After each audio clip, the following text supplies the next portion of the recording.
आता है तो हमें सबसे पहले क्या करना चाहिए, बॉर्डर में ऑल बॉर्डर का यूज करना चाहिए, अलाइनमेंट सेंटर कर लेना चाहिए। ठीक है, ये दो चीज़ें हैं, मैंने बॉर्डर लगाया और अलाइनमेंट ठीक किया। देखते जाएंगे कि जो जो करते जा रहे हैं मैं उसको ये लो करते जा रहा हूँ कि मैंने अलाइनमेंट ठीक किया, लेफ्ट राइट सेंटर में से सबको सेंटर कर लिया, बॉर्डर लगाया। अब ये जो हेडिंग है ये थोड़ा अलग सा दिखे, इसलिए आपने इसके अंदर सेल कलर चेंज किया या फॉन्ट कलर चेंज किया, फॉन्ट को बोल्ड किया, इटैलिक किया, अंडरलाइन, जो भी करना है ये तो सेल कलर भी समझ में आ गया, फॉन्ट कलर भी। आप लोग तो रोज से ये काम करते हो तो ये हमारे लिए नहीं है, बट ये देखिए बोल्ड इटैलिक अंडरलाइन भी हमारा हो गया। अब क्या होता है कि सबसे ज़्यादा इम्पोर्टेंट होता है डेट फॉर्मेटिंग, लोग ध्यान नहीं देते। कई बार जब आप डेटा लोगे तो ऊपर हेडिंग डेट रहेगा और यहाँ कुछ नंबर शो करेगा, तो कुछ नहीं करना है, जनरल में जाके इसको डेट या लॉन्ग डेट जो भी आपको ऑप्शन लेना है यहाँ से आपको सेलेक्ट कर लेना है, तो डेट फॉर्मेटिंग भी आपकी हो गई। अब आता है कि कभी कभी हमें ये जरूरत पड़ती है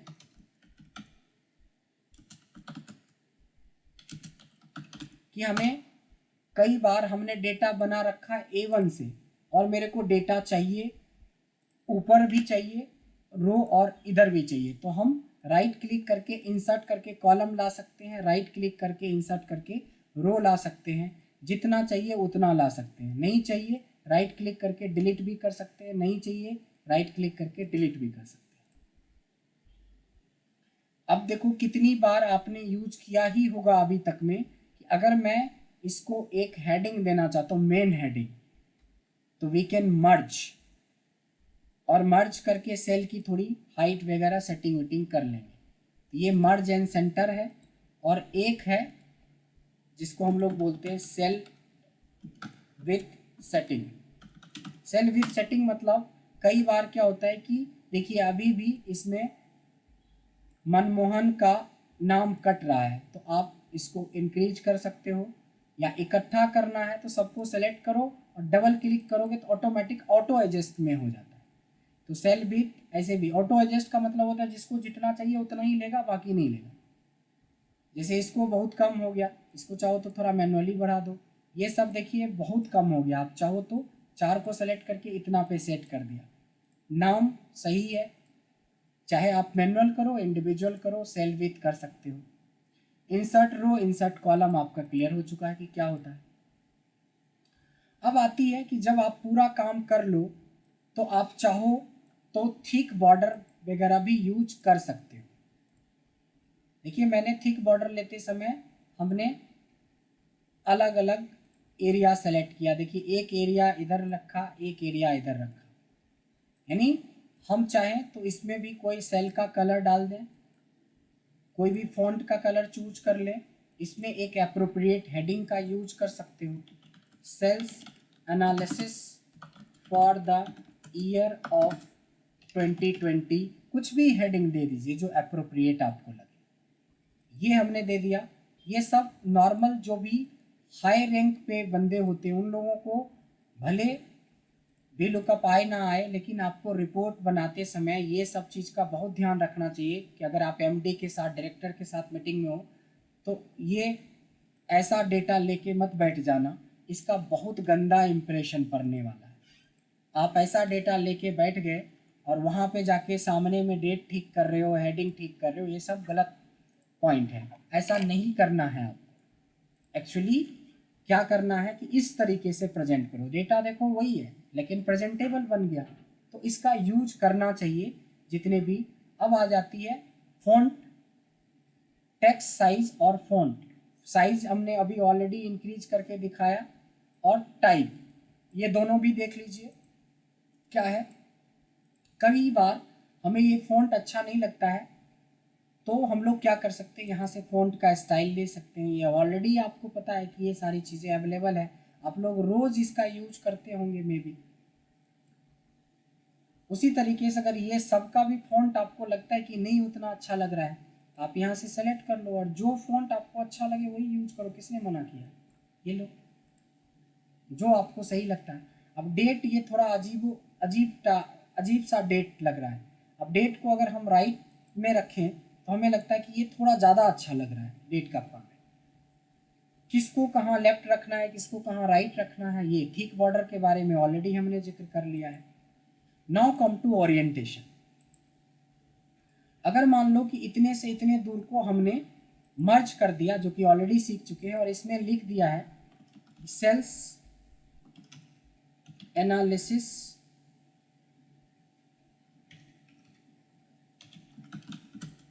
रिपोर्ट बाय टीम दिल्ली, कुछ ऐसा हमने लिखा। अब ये चीज़ें देखने के लिए आपके पास कई सारे ऑप्शंस हैं। या तो आप इसको रैप टेक्स्ट कर दो तो आपको सीधा सीधा दिखेगा कि आपने क्या कर रखा है, या तो ये नहीं करोगे तो इसकी साइज को इतना बड़ा कर दो।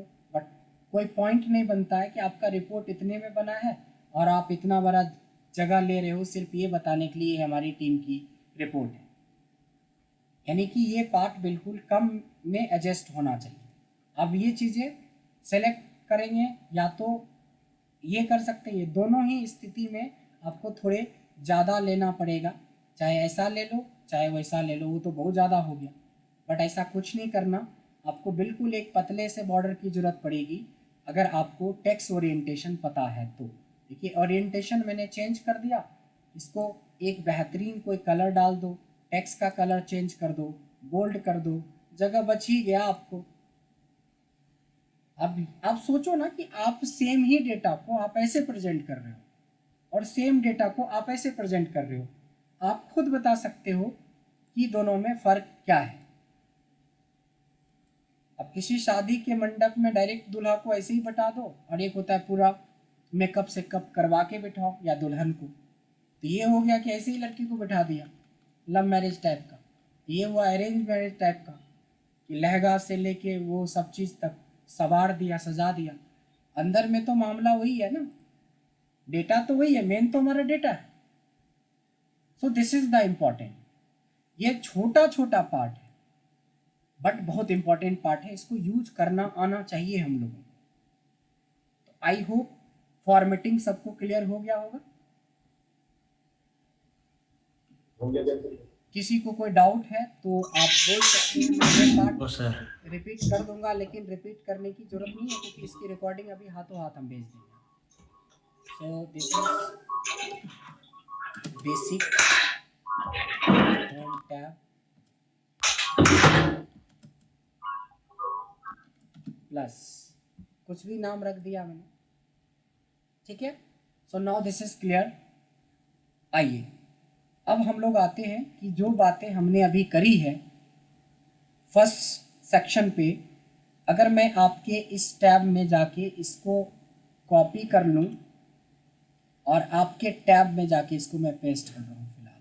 सो मेरा ये वाला नहीं था, सॉरी। सो ये था हमारा, कहाँ गया, ये रहा, ये वाला पार्ट था। तो इसमें पहले 10 था, अब तो ये 13 हो गया, लेकिन ये ग्रीन हो गया। ग्रीन हो गया मतलब पढ़ चुके हैं, बट ये एक छोटा पार्ट था। अगर आप गौर से ध्यान देंगे इस वाले पार्ट पे, ठीक है, इस वाले पार्ट को भी ग्रीन कर रहा हूँ और इस पार्ट को कॉपी कर रहा हूँ, बट ग्रीन करने से पहले मैं एक रेड भी कर रहा हूँ क्योंकि ये इसके लिए अकेला 1 घंटा टाइम चाहिए मेरे को, या हो सकता है कि 2 दिन लग जाए इसको करने के लिए। 1 घंटा काफ़ी है। देखिए यहाँ से यहाँ तक को सेलेक्ट करते हैं और हमने इसको फिर से चिपका दिया इस पे। अब देखते हैं कि जो चीज़ें आपने पीछे पढ़ा उससे एक्स्ट्रा क्या है। देखिए आप फॉर्मेटिंग जो अभी आपने पढ़ा वो ऑलरेडी हमारा हो चुका है, फॉर्मेटिंग हमारी ऑलरेडी हो चुकी है, अलाइनमेंट आप ऑलरेडी कर चुके हो, टेक्स्ट ओरिएंटेशन ऑलरेडी कर चुके हो। अब आइए इसके अलावा अभी रैप टेक्स्ट का यूज और मर्ज एंड सेंटर का यूज ऑलरेडी कर चुके हो। अब हमारे पास एक डेटा है, यहाँ पे ध्यान देंगे, ये हमारे पास एक डेटा है। अब इस डेटा के ऊपर कुछ चीज़ें हम आपको दिखाना चाहेंगे, एक कॉपी करके और ले लेते हैं, यहाँ पे ले लेते हैं। अब देखो एक होता है फॉर्मेट पेंटर, जिसका शायद बहुत लोगों को पता होगा यूज। फॉर्मेट पेंटर का मतलब ये होता है कि अगर मेरे को ऐसा वाला फॉर्मेटिंग बाकी पे चाहिए, इसको क्लिक किया, फॉर्मेट पेंटर पे क्लिक किया, जहाँ जहाँ चाहिए वहाँ तक चला दो। अगर छोड़ छोड़ के चाहिए तो इस पर डबल क्लिक कर लेना, और डबल क्लिक करके जहाँ पे क्लिक करोगे ना वहाँ पे अप्लाई हो जाएगा। ये दूसरे दूसरे जगह पे भी अप्लाई हो जाएगा। अब फॉर्मेट पेंटर में फॉर्मेटिंग का मतलब होता है कि जितनी भी आपने फॉर्मेटिंग कर रखी है वो सब उस जगह पे अप्लाई हो जाता है। दूसरा, डेट का और नंबर का फॉर्मेट में भी फॉर्मेट पेंटर का यूज होता है। अगर मैंने यहाँ पे कुछ नंबर्स लिख रखे हैं देखिए, और यहाँ पे हमने कुछ डेट लिख रखी है,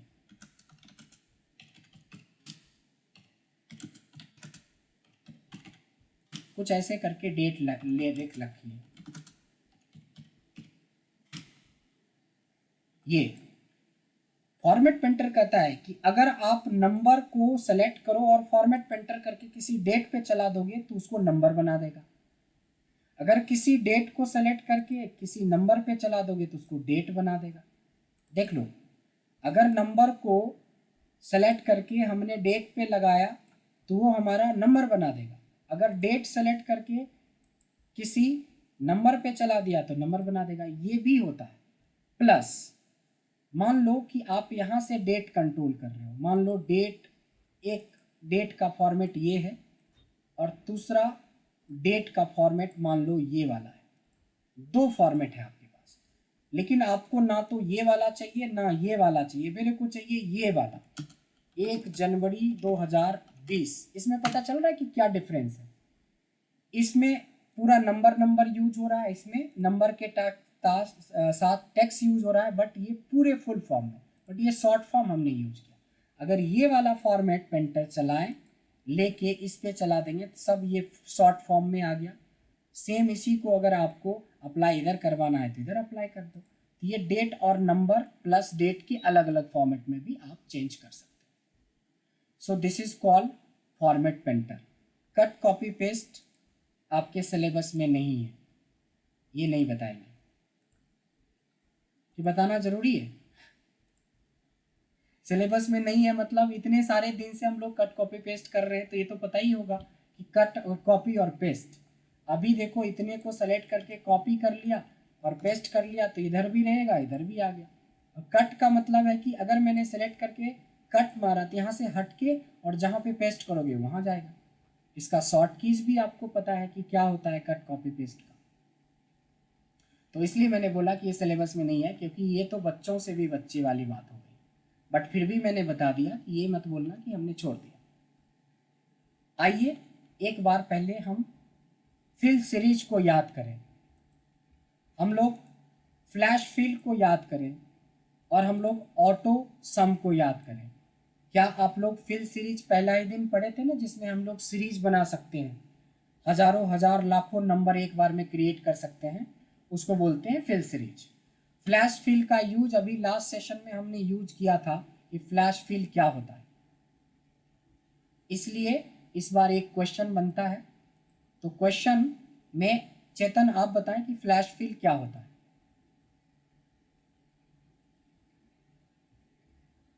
जल्दी आ जाओ Chetan, what is flash fill? Saurabh, what is flash fill?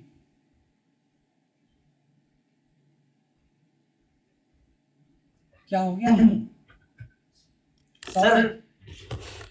हाँ सर फ्लैश फिल जैसे वो डेटा टेबल जो बनाते थे सर, उसी में ही होता था सर वाह, फ्लैश फिल। क्या आंसर दिया आपने, मजा आ गया। डेटा टेबल में जो होता है ना वही होता है फ्लैश फिल। वाह, सतवीर साहब याद है फ्लैश फिल? अभी लास्ट सेशन में हमने फ्लैश फिल के बारे में बताया। याद नहीं है? हाँ सर हुआ था, मेरे को याद है, तो अभी याद नहीं आ रहा एक्चुअली में क्या है। अर्जिस आप बताइए कि फ्लैश फिल क्या है। अर्जिस, आपने तो दो दो से ज्वाइन किए हैं, कोई एक को अनम्यूट करके बात कीजिए। अर्जिस हेलो जी, क्या होता है फ्लैश हेलो फिल? जी जी, फ्लैश फिल क्या होता है? नहीं याद आ रहा मेरे को भी, फ्लैश नहीं याद आया। To extract the content. Shruti ma'am आप बताएं, आखिरी उम्मीद। सर जैसे टेक्स्ट टू कॉलम के साथ फ्लैश फिल का भी यूज किया जाता है, जैसे किसी चीज को सबमिट करना हो, नेम वगैरह को, उसके लिए फ्लैश फिल ऑप्शन हम यूज करते हैं, ये लाइक लास्ट सेशन में हमने राइट। ये बताया था, और एक नहीं 3 तरीके बताया था कि डॉक्टर ब्रजेश आनंद करके अगर हमारे पास एक बहुत सारा डेटा और हमें ब्रेक करना, इतना जल्दी भूलोगे तो क्या हाल होगा डैशबोर्ड में। पता चला कि डैशबोर्ड में कुछ नया ही चीज़ पढ़ रहे हैं, तो थोड़ा सा तो दो ध्यान। आप लोग ऑलरेडी समझते हैं चीज़ों को, ये बहाना तो नहीं चलेगा ना कि मेरे पास बहुत काम है। अब ये मैंने कल लास्ट सेशन में हमने बताया फ्लैश फिल क्या होता है। फ्लैश फिल का शॉर्ट कीज कुछ हमने बताया था, कंट्रोल ई सर, कंट्रोल ई। दूसरा तरीका बताया था कि फिल में जाके भी फ्लैश फिल करवा सकते हो। यस। तीसरा तरीका बताया था डेटा में जाके भी। अब इतने तरीके में से एक भी याद नहीं है, ये थोड़ा बहुत बड़ा क्वेश्चन मार्क है। But sir sorry for interrupt sir, आपने लास्ट सर फ्राइडे क्या कराया था? सर फ्राइडे मैं एब्सेंट थी सर, वीडियो में शेयर नहीं की। फ्राइडे को ही ये करवाया था, क्योंकि फ्राइडे को ऐसा कुछ नहीं करवाया था जो आपको नहीं करवाया हुआ है। ओके आपका करवाया हुआ है, इसलिए ये देखिए, आपने नहीं किया तो आपको याद है, लेकिन जिन्होंने किया किसी को याद नहीं है। इंटरेस्टिंग बात ये है। चलिए कोई बात नहीं, अब तो एक सप्ताह 10 दिन का क्लास बचा है। अब आप अगर आप अब नहीं आएंगे ऑटो मोड में तो कब आएंगे? ऑटो मोड में अब आना चाहिए, बैलगाड़ी मोड में नहीं रहना है कि चाबुक के बल पे सीखना है। कोई वो उम्र थोड़ी ना है कि सर लगे रहेंगे तब आपको जवाब देना है, पढ़ना है। या इंटरव्यू में आपको थोड़ी ना बोला है कि बेटा 10 दिन इंटरव्यू की तैयारी कर लो फिर हम आपका। चेतन, मैं आपसे बोल रहा हूँ, अब जो लोग ऑलरेडी बहुत सेटल्ड हैं उनको कुछ नहीं बोल सकते। आपको तो जॉब चाहिए, तो इंटरव्यू में थोड़ी ना बोला गया कि अभी सर ने तो 2 दिन पहले बताया बट मैं प्रैक्टिस करके आऊँगा तब इंटरव्यू दूंगा। So this is my question कि अगर जॉब के लिए देख रहे हो तब तो आपको अप टू डेट रहना पड़ेगा। नहीं सेटल्ड हो तो कोई दिक्कत ही नहीं, तो बाकी तो सब सिखा ही रहे हैं, सिखा ही देंगे जो बचा हुआ चीज़। बट इतना कि बैच में पूरे लोग ही गोल हो जाए, ये गलत बात है। चलिए कोई बात नहीं है। अब आते हैं हम लोग बात करते हैं format as a table. Format as a table क्या होता है? फॉर्मेट एज ए टेबल मतलब होता है कि कोई एक रेंज को चाहो तो आप टेबल बना सकते हो। जो पाइवट टेबल बनाते समय इंसर्ट में जाके कोई डेटा को सेलेक्ट करके टेबल में कन्वर्ट कर देते थे, वही है format as a table. But ये 3 जगह पे होता है, यानी 2 ही जगह पे होता है। एक तो इंसर्ट के अंदर टेबल यूज करोगे, और दूसरा होता है सेलेक्ट करके होम टैब में, देखिए फॉर्मेट एज ए टेबल नाम से, यहाँ पे पहले ही चुनने का आपको ऑप्शन होता है, और इसमें आप जब चाहो बदल सकते हो, जब चाहो तब बदल सकते हो। और तीसरा होता है, ये था हमारा होम टैब के अंदर क्या था, फॉर्मेट एज ए टेबल के नाम से। अच्छा, एक है इसी का शॉर्ट कीज है कंट्रोल टी, इसको बोलते हैं CTRL+T, इसको बोलते हैं कंट्रोल टी। कंट्रोल टी से वही काम हो रहा है। फ़ायदा क्या है? अब बोलोगे सर फ़ायदे की बात बताओ। अब फ़ायदे की बात बताता हूँ। ये देखो, ये एक डेटा है ना आपका। अब देखो इसको फॉर्मेट करने में कितना टाइम लगा था हमें, और इसको बिल्कुल भी टाइम नहीं लगेगा। बस डेटा को आप सेलेक्ट कर लो और कंट्रोल टी करके ओके कर दो, दैट्स इट। तो छोटा मोटा डिज़ाइन तो आपका बन ही जाता है। खाली डेट का फॉर्मेट थोड़ा चेंज करना पड़ेगा, अदरवाइज कम से कम ब्लैंक से तो ये अच्छा लगेगा देखने में। ये फ़ायदा है।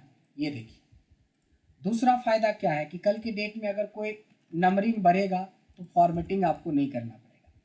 देखिए, कोई भी डेटा नीचे की तरफ बढ़ेगा ही फॉर्मेटिंग करता रहेगा, राइट की साइड में डेटा बढ़ेगा फॉर्मेटिंग करता रहेगा। ये फ़ायदा है। तो इसलिए फॉर्मेट एज ए टेबल बहुत इंपॉर्टेंट है। और भी फ़ायदा है। तीसरा फ़ायदा है कि अगर आप नॉर्मल टेबल यूज करते हो, मतलब नॉर्मल डेटा सेलेक्ट करते हो, मान लो आपके पास 3 डेटा है, देखो यहाँ पे 3 डेटा मैंने लिया, किसी एक ही डेटा में आप फिल्टर लगा सकते हो। देखो फिल्टर करोगे तो इसमें लग जाएगा, लेकिन इसमें नहीं लगेगा, क्योंकि इसमें जब लगेगा तो पहले वाला हटेगा तो लगेगा, फिर इसमें लगेगा, ठीक है, लेकिन जब अगर इसमें लगाना चाहोगे तो पहले ये हटेगा तब लगेगा। बट आपने देखा इसमें खासियत, ये इसमें भी है, इसमें भी है, इसमें भी है, सब में ये फिल्टर ऑटोमेटिकली, अगर आपके पास बहुत सारा डेटा रेंज एक ही साथ है तो हर एक टेबल पे आप फिल्टर का डायनेमिक ऑप्शन होता है। तो बहुत कुछ फ़ायदा है, बात है यूज करने का। तो फॉर्मेट एज ए टेबल, तो फॉर्मेट एज ए टेबल भी ऑलमोस्ट समझ में आ गया होगा। आइए, फॉर्मेट एज ए टेबल भी हो गया। अब आते हैं क्लियर के बारे में बात करते हैं। क्लियर मतलब होता है डिलीट करना। अब देखो कि मेरे को ये चीज़ें बिल्कुल यहाँ से लेके यहाँ तक बिल्कुल नहीं चाहिए, तो होम टैब में आपके पास क्लियर का ऑप्शन दे रखा है, क्लियर ऑल करो, ये सब कुछ डिलीट कर देता है। इतने दूर को हमने सेलेक्ट किया। क्लियर में दूसरा ऑप्शन है फॉर्मेट, यानी फॉर्मेटिंग, यानी कि जो कलर कर रखा है, फ़ॉन्ट की साइज बढ़ा रखा है, बोल्ड कर रखा है, इटैलिक कर रखा है, बॉर्डर लगा रखा है, सब हटा देगा ये। मैं इस वाले पे दिखाता हूँ कि फॉर्मेटिंग वाले में जाके इतने डिज़ाइन किए हो ना, आप खाली बोल दो क्लियर फॉर्मेट्स, ये सब कुछ नॉर्मल कर देगा। तो ये होता है क्लियर फॉर्मेट। उसके बाद आता है, देखिए बैकग्राउंड में सारा फॉर्मेटिंग रहने देगा। एक तीसरा ऑप्शन था क्लियर कंटेंट, नाम से ही लग रहा होगा, कंटेंट मतलब जो लिखा हुआ वो डिलीट कर देता है। 3 तो आपको पता है।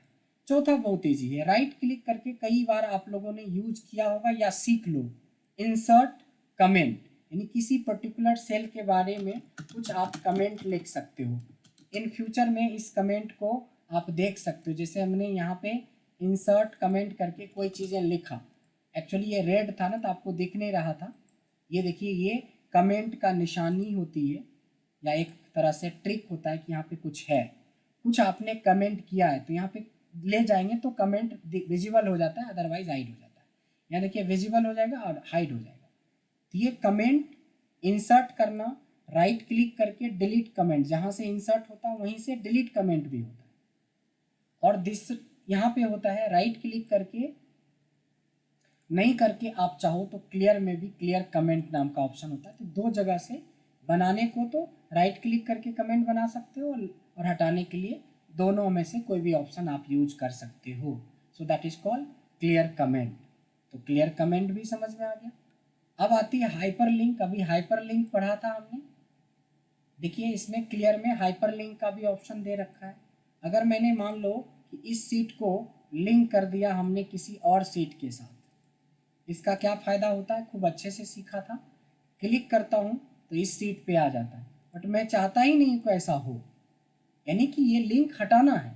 तो क्लियर में रिमूव हाइपर लिंक या क्लियर हाइपर लिंक करके आप हटा सकते हो। तो ये भी आ गया। अब ये तो बचपन से ही आप यूज करते हो, उसका नाम है कंट्रोल F, यानी कि अपने पूरे सीट में, ये कोई फंक्शन की बात नहीं कर रहा हूँ, ये शॉर्ट कीज की बात कर रहा हूँ। अगर मेरे को कंट्रोल F करके मेरे को ढूंढना है कि पेस्ट हमने कहाँ लिखा, तो सीधे आपको जहाँ पे भी पेस्ट होगा वो दिख जाएगा। और होगा तो नेक्स्ट करोगे तो और दिखेगा, और करोगे तो और दिखेगा, और करोगे तो और दिखेगा, और करोगे तो और दिखेगा। ये घूमता रहेगा, दिखाता रहेगा कहाँ कहाँ पे है। तो ये होता है कंट्रोल F। तो ये चीज़ें तो आपने खूब यूज कर रखा है। तो आई गेस कंट्रोल F भी समझ में आ गया कि क्या होता है। अब आती है डिलीट की बारी। तो डिलीट और क्लियर ऑलमोस्ट सेम ही है, बट ऐसा होता है कि डिलीट का मतलब सिर्फ क्लियर ही नहीं होता। देखो सेलेक्ट करके अगर डिलीट दबाते हो तो क्लियर का वो फीचर है जिसमें हम कंटेंट को डिलीट करते हैं। लेकिन अगर आपको पूरा रो डिलीट करना है तो रो को सेलेक्ट करके रो डिलीट कर दो, कॉलम को सेलेक्ट करना है तो कॉलम डिलीट कर दो, पूरा जहाँ से जितना डेटा डिलीट करना है सबको डिलीट कर दो। तो ये होता है चीज़ों को डिलीट करना। तो होपफुली देखिए इंसर्ट में कंडीशनल फॉर्मेटिंग को छोड़ के सबको समझ में आ गया होगा कि बेसिकली क्या चीज़ है ये। ध्यान देंगे इन सब में ज़्यादा टाइम नहीं लगता है ये बेसिक वाले पार्ट में। अब देखो ऐसा वाला ग्रीन हमें अच्छा लगता है तो यही वाला ग्रीन हम यूज़ करेंगे। अब यहाँ पर फॉर्मेट पेंटर जो सीखे उसको अप्लाई कर लो। ये वाला ग्रीन हमें अच्छा लगता है, यहाँ से फॉर्मेट पेंटर लेके ये वाला चला देंगे सब। अब थोड़ा ग्रीन ग्रीन अच्छा भी लग रहा है। इसके बाद हमने पेज लेआउट ऑलरेडी कर रखा है इसमें। पेज लेआउट पूरा कर रखा है इसमें। किसी का डाउट है पेज लेआउट पे? चलिए, डाउट है भी तो देखेंगे बाद में। अब आइए फ्रेज पेन्स। हमें 99% यूज है, पता है कि आप लोग शायद इसको यूज करते होंगे, बट जानते हुए पर भी बहुत लोग यूज नहीं करता है। फ्रीज पेन्स क्या है? फ्रीज पेन्स क्या होता है कि जब हमारे पास एक डेटा होता है और डेटा मान लो कि साइज में बहुत बड़ा है, लाइक ऐसा है कि डेटा बहुत बड़ा है हमारे पास ऐसे। अब क्या होता है कि पहले डेटा के बाद आप जब नीचे की तरफ जाते हो तो हेडिंग दिखता ही नहीं, तो पता कैसे चलेगा, है ना? पहले डेटा के बाद आपको पता ही नहीं चलेगा कि डेटा में डेटा कितना है, क्या है।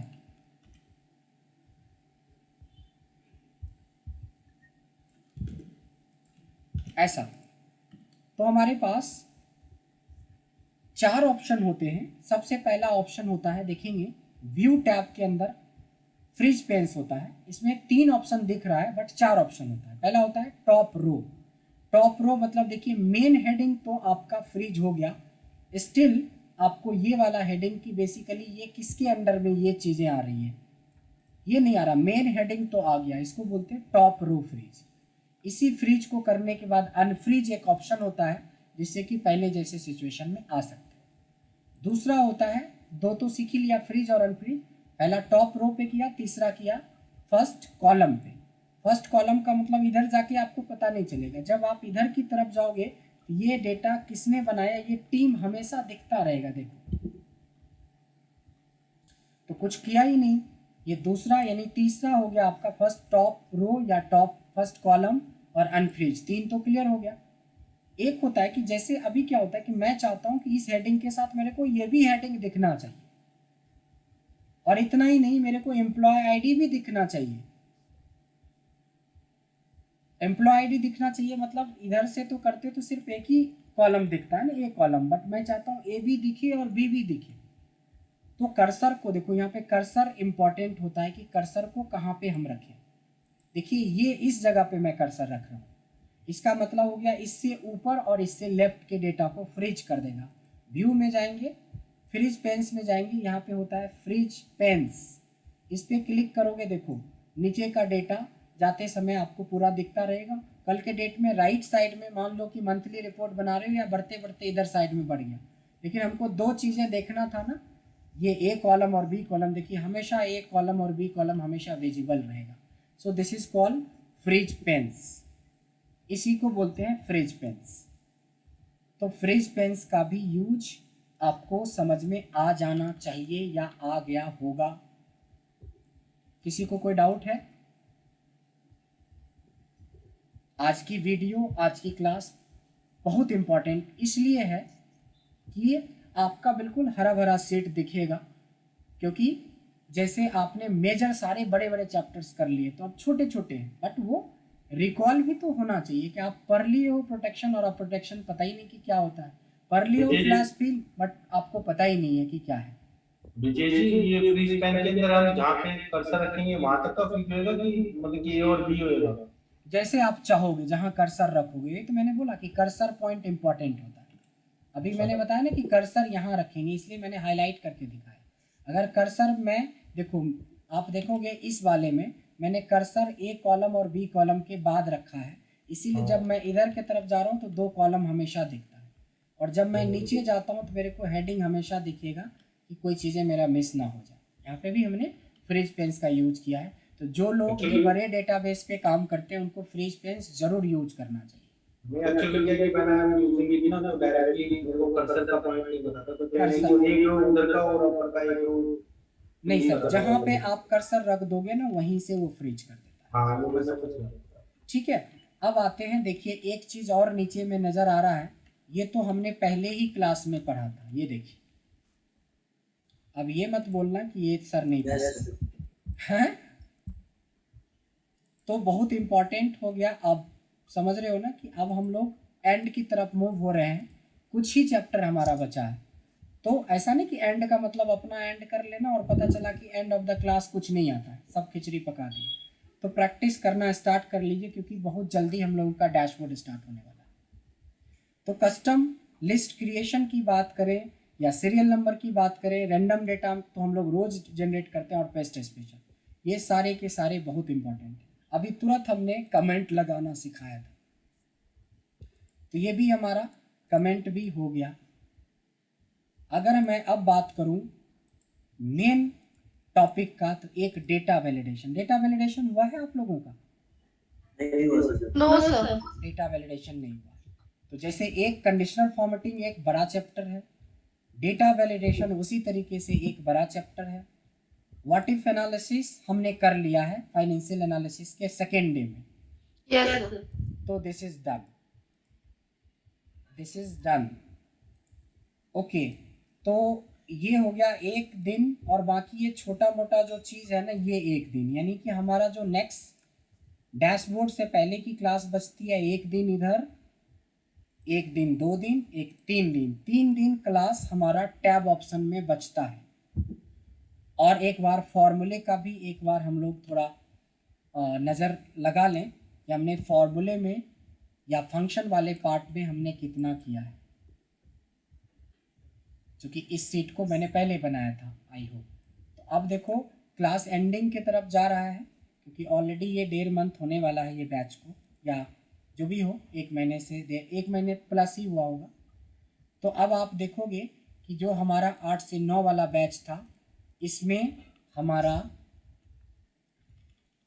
क्या क्या बचा है। देखिए डेट एंड टाइम पूरा हो गया, ये फाइनेंशियल हो गया, ये हमारा हुआ है कि नहीं हुआ है, if nested if. No sir. No sir. एक दिन आप ये मान के चलो, और एक दिन और इन सबको मान के चलो, तो 2 दिन फंक्शन में और 3 दिन उधर में, मतलब मैक्सिमम हमारा 4 या 5 दिन जाएगा मैक्सिमम बिफोर डैशबोर्ड, और 3 दिन डैशबोर्ड के लिए, यानी कि ओवरऑल हम लोगों को कितना दिन चाहिए, मैक्सिमम 8 डेज चाहिए, मैक्सिमम 8 डेज। 8 डेज का मतलब है कि हमारा 8 डेज का मतलब है कि अगर हम लोग क्लास सिर्फ कल हम लोग नहीं ले रहे हैं, ये पहले ही आप लोगों से छुट्टी ले चुके हैं, तो कल मैं क्लास नहीं ले रहा हूँ, उसके बाद कंटिन्यू क्लास चलेगा।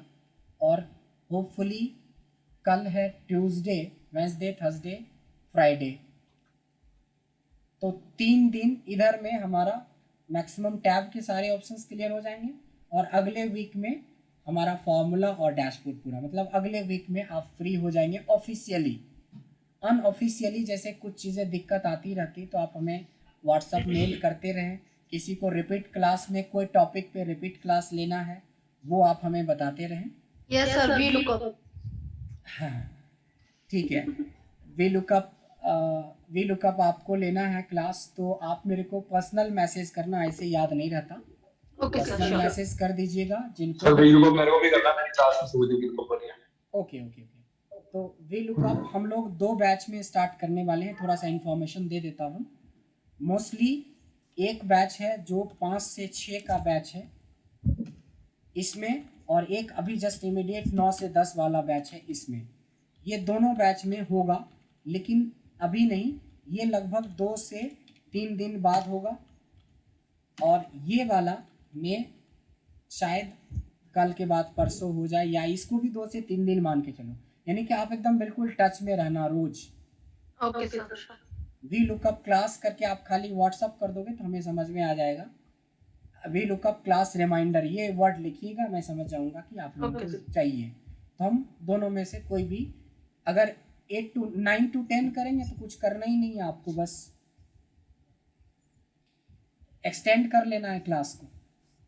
यही लिंक पे है हमारा सारा, तो जिनको भी ज्वाइन करना है वो कर लीजिएगा। बट एक रिक्वेस्ट है, बीच में टपकना नहीं उस बैच में, क्योंकि वो उन लोगों के लिए है, आप आधा पढ़े हो आधा नहीं पढ़े हो, बीच बीच में टपकोगे तो दिक्कत होगा। आपको साइलेंट मोड में एज ए ऑडियंस, सिर्फ आपको जब हम क्वेश्चन करेंगे, ऑब्वियसली आप दोबारा ले रहे हो तो क्वेश्चन सबसे ज़्यादा आपसे ही होगा, बट बीच में टपकना नहीं कि ये होता है वो होता है, कि मैं एक समझाना कुछ और चाहता हूँ और आदमी के दिमाग में कुछ और आ जाए, तो टपकना नहीं है। साइलेंट मोड में चीज़ों को देख लेना है, जो जो पार्ट आपका। और जो जो पॉइंट्स पे आपको दिक्कत आई उस पे ज़्यादा फोकस करना है। और क्रॉस क्वेश्चन में मेरे दिमाग में होता है कि हम आपसे क्वेश्चन करेंगे, क्योंकि आप डबल ले रहे हो तो आपसे सबसे ज़्यादा क्वेश्चन होगा। क्वेश्चन होगा Okay. मतलब आपसे ज़्यादा हम उम्मीद रखेंगे। तो ये चीज़ें हमारा हो चुका है। और तो ये दोनों चीज, अच्छा सारे लोगों को जो भी अभी शॉर्ट कीज हम्म?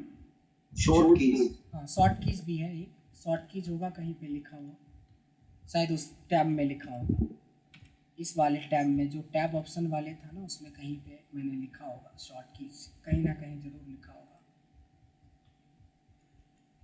चलो कोई नहीं, शॉर्ट कीज तो कर लेंगे। शॉर्ट कीज भी हमारा एक बचा हुआ है, ठीक है ना, तो ये भी मैंने यहीं पे रख दिया ताकि एकदम से नज़र पड़ जाए। ठीक है, तो ये चीज़ें हैं, आज के लिए इतना ही।